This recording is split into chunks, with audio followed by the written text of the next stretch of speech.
जीवन में कुछ करना चाहते हैं तो श्री कृष्णा की वीडियो जरूर देखें। ये वीडियो आपके जीवन को जरूर बदलेगी। जो कुछ हुआ अच्छे के लिए हुआ।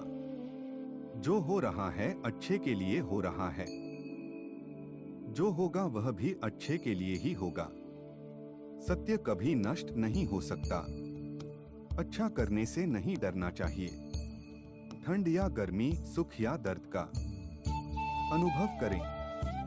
ये अनुभव क्षणभंगुर हैं, वे आते हैं और जाते हैं। उन्हें धैर्यपूर्वक सहन करें। जो मन की खोज में लगे रहे वही सच्चे प्रेम को पाता है। समस्त जीवों की एकता को समझो, तभी तुम स्वयं को पूर्ण मान सकोगे। जीवन का मकसद सिर्फ जीना नहीं होता, बल्कि अपने और दूसरों के लिए भागीदारी करना होता है। जब तुम अपने अंदर की दिव्यता को समझोगे, तब तुम ब्रह्मा का रूप देख पाओगे। भगवान के भक्त सिर्फ मंदिरों में नहीं, बल्कि हर जगह मिलते हैं।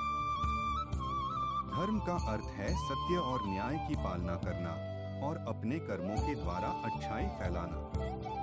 भगवान कृष्ण की कृपा से जीवन में आनंद और समृद्धि का आभास होता है। श्री कृष्ण कहते हैं, कर्म करो, फल की चिंता मत करो। श्री कृष्ण की आध्यात्मिक ज्ञान की खोज में जीवन का अर्थ मिलता है। भगवान कृष्ण की मधुर गोपी लीला से हमें भागवत प्रेम का अनुभव होता है। जीवन की परीक्षा में विजय प्राप्त करने के लिए श्री कृष्ण के साथ चलो। जब आप ईश्वर में विश्वास करते हैं तो उन्हीं की कृपा से सब संभव होता है। जीवन की मुश्किलें सिर्फ एक परीक्षा हैं और श्री कृष्ण हमेशा साथ होते हैं उन्हें पार करने के लिए। श्री कृष्ण के चरणों में आनंद और संपूर्णता प्राप्त करो। जीवन से अगर तुम ईमानदारी से अपने कर्तव्य का पालन करोगे तो अंत में तुम्हारी विजय होगी। जब तुम अन्याय के खिलाफ लड़ते हो तो तुम्हारे पास सुप्रभात होता है। जीवन का मूल्य उसे अर्पण करके बढ़ाते हैं, न कि उसे उपभोग करके। जब तुम अपनी कर्तव्य पर ध्यान केंद्रित करोगे तो तुम्हारा रास्ता स्पष्ट हो जाएगा। भक्ति का मार्ग सीधा होता है जो मुझे पास ले जाता है। आपसी प्रेम और सहानुभूति से युक्त होकर तुम दिव्यता को प्राप्त कर सकते हो। जब तुम दूसरों की सहायता करते हो तो तुम्हारी सच्ची सेवा होती है। संघर्ष और परिश्रम के माध्यम से ही सफलता प्राप्त की जा सकती है। अर्जुन, जो भी हो रहा है अच्छा होने के लिए हो रहा है। ईश्वर का वचन सत्य है और उसकी वाणी में विश्वास रखो। श्री कृष्ण बोले कि तुम सिर्फ वह करो जो तुम्हारे वश में है और मैं वह करूंगा जो तुम्हारे वश में नहीं है, यानी मैं हिलते हुए पानी को स्थिर करूंगा ताकि तुम्हें निशाना लगाने में परेशानी न हो। तुम सिर्फ बेहतर से बेहतर करने की कोशिश करो। श्री कृष्ण की बात मानकर अर्जुन ने बेहतर कोशिश की और उसने मछली की आंख में निशाना लगा दिया। महाभारत का प्रसंग जो बताता है कर्मों का फल इंसान के हाथ में नहीं है। किसी भी काम की शुरुआत में ये नहीं सोचना चाहिए कि सफलता मिलेगी या नहीं, लक्ष्य पूरा होगा या नहीं, क्योंकि कर्मों की सफलता या असफलता इंसान के हाथ में नहीं है। महाभारत में श्री कृष्ण ने अर्जुन को यही उपदेश दिया था कि तुम सिर्फ कर्म करो, फल की इच्छा मत करो। जो लोग धर्म के अनुसार कर्म करते हैं उन्हें सफलता जरूर मिलती है। ये बात महाभारत के एक प्रसंग से समझ सकते हैं। श्री कृष्ण ने अर्जुन को समझाया, तुम सिर्फ बेहतर कोशिश करो। दुर्योधन सभी पांडवों को मार देना चाहता था, इसीलिए उसने लाक्षागृह में पांडवों को मारने की योजना बनाई। लाक्षागृह के षड्यंत्र से किसी तरह सभी पांडव बच गए और वेश बदलकर वन में रहने लगे। उस समय राजा द्रुपद ने राजकुमारी द्रौपदी का स्वयंवर आयोजित किया था। इस आयोजन में पांडव में भी ब्राह्मणों के वेश में पहुंच गए। स्वयंवर में श्री कृष्ण भी मौजूद थे और वे ब्राह्मण रूप में सभी पांडवों को 2 पहचान गए। स्वयंवर में शर्त रखी गई थी कि योद्धा को भूमि पर रखे पानी में देखकर छत पर घूम रही मछली की आंख पर निशाना लगाना है। जो योद्धा इस शर्त को पूरी कर देता, उससे द्रौपदी का विवाह होना था। जब अर्जुन इस प्रतियोगिता में शामिल होने पहुंचे तो श्री कृष्ण ने उन्हें समझाया कि मछली की आंख में निशाना कैसे लगाना है। श्री कृष्ण ने अर्जुन को पूरी विधि समझा दी। श्री कृष्ण की बातें सुनकर अर्जुन ने कहा कि अगर सब कुछ मुझे ही करना है तो आपकी क्या जरूरत है। श्री कृष्ण बोले कि तुम सिर्फ वह करो जो तुम्हारे वश में है, और मैं वह करूंगा जो तुम्हारे वश में नहीं है, यानी मैं हिलते हुए पानी को स्थिर करूंगा ताकि तुम्हें निशाना लगाने में परेशानी न हो। तुम सिर्फ बेहतर से बेहतर करने की कोशिश करो। श्री कृष्ण की बात मानकर अर्जुन ने बेहतर कोशिश की और उसने मछली की आंख में निशाना लगा दिया। इस प्रसंग की सीख यह है कि हमें अच्छी से अच्छी कोशिश करनी चाहिए। कर्म करते समय फल की इच्छा नहीं करनी चाहिए। अगर फल हमारे पक्ष में नहीं आता है तो निराशा का सामना करना पड़ता है। अपना काम पूरी ईमानदारी से करेंगे तो सफलता जरूर मिलती है। पहला मंत्र, शांत स्वभाव रखकर काम करना। वैसे तो भगवान श्री कृष्ण बचपन में बहुत नटखट स्वभाव के थे। विपरीत परिस्थितियां आने पर उनका स्वभाव हमेशा शांत रहता था। कृष्ण जी भगवान विष्णु के अवतार थे और वे यह बात जानते भी थे कि कंस मामा उन्हें बार बार मारना चाहते थे, फिर भी वे शांत रहते थे और समय आने पर कंस के हर प्रहार का मुंह तोड़ दिया।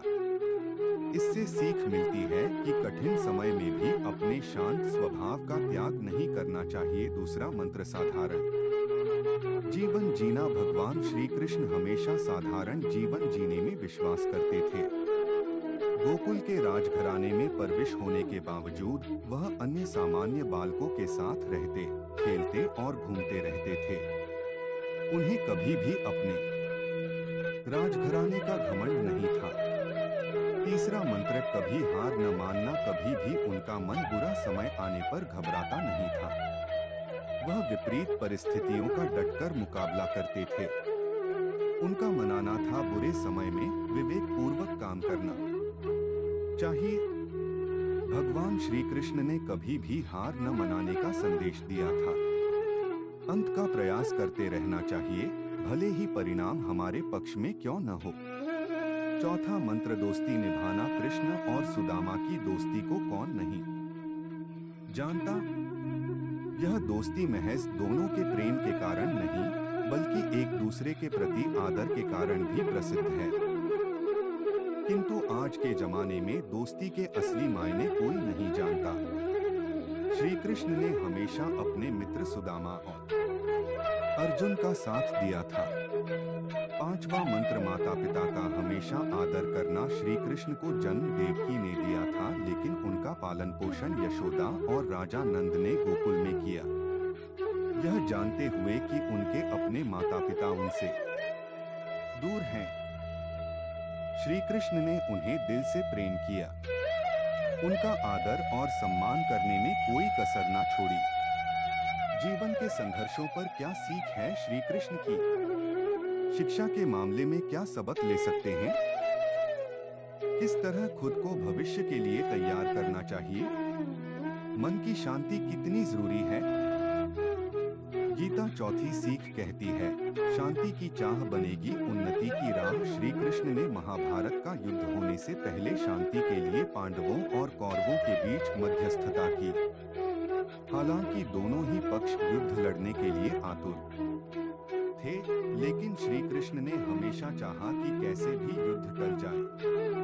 सबक यही है कि झगड़ों से कभी समस्याओं का समाधान नहीं होता। शांति के मार्ग पर चलकर ही हम समाज का रचनात्मक विकास कर सकते हैं। श्री कृष्ण ने समाज के लिए और मन के लिए शांति को ही सर्वोपरि कहा। उन्होंने समझाया कि कोई भी परेशानी तब तक मिट नहीं सकती जब तक शांति ना हो। शांति से ही सुख मिल सकता है। वह चाहे वैयक्तिक हो या समाज की, शांति से ही उन्नति संभव है। 5 गीता 5वीं सीख, तात्कालिक आवेश में लोच जरूरी है, दूरगामी सोच। महाभारत की कहानी में जुए की घटना के बाद पांडवों को वनवास हो गया। तब श्री कृष्ण ने दूरदृष्टि दिखाते हुए अर्जुन को समझाया कि यह समय जाया करने के लिए नहीं, बल्कि भविष्य के लिए तैयारी करने का है। उन्होंने सबको महादेव शिव, देवराज इंद्र और देवी दुर्गा की तपस्या करने के लिए कहा। श्री कृष्ण जानते थे कि दुर्योधन को कितना भी समझाया जाए, वह पांडवों को कभी उनका राज्य नहीं लौटाएगा। तब अपना हक पाने के लिए शक्ति और सामर्थ्य की जरूरत होगी। कर्ण के कुंडल कवच पांडवों की जीत में आड़े आएंगे, यह भी वे जानते थे। उन्होंने हर चीज पर बहुत दूरगामी सोच रखी। कोई भी फैसला तात्कालिक आवेश में नहीं लिया। हर चीज के लिए आने वाली पीढ़ियों तक का सोचा। यही सोच राष्ट्र और समाज का निर्माण करती है। गीता सीख नंबर 6, मन की शांति रहे चिर, दिमाग रहे स्थिर। श्री कृष्ण को क्रोध दिलाने वाली, उन्हें अशांत करने वाली घटनाएं बार बार हुई। शिशुपाल पांडवों के राजसूय यज्ञ में कृष्ण को अपशब्द पर अपशब्द कहता रहा। छोटा भाई था, लेकिन उसने मर्यादाएं तोड़ दी। पूरी सभा चकित थी, कुछ क्रोधित भी थे, लेकिन श्री कृष्ण शांत रहे, मुस्कुराते रहे।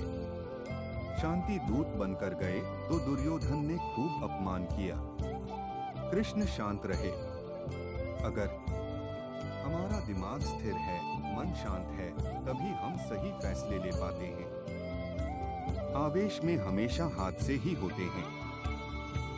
विपरीत परिस्थितियों में भी कभी विचलित नहीं होने का गुण कृष्ण से बेहतर और कौन सिखा सकता है।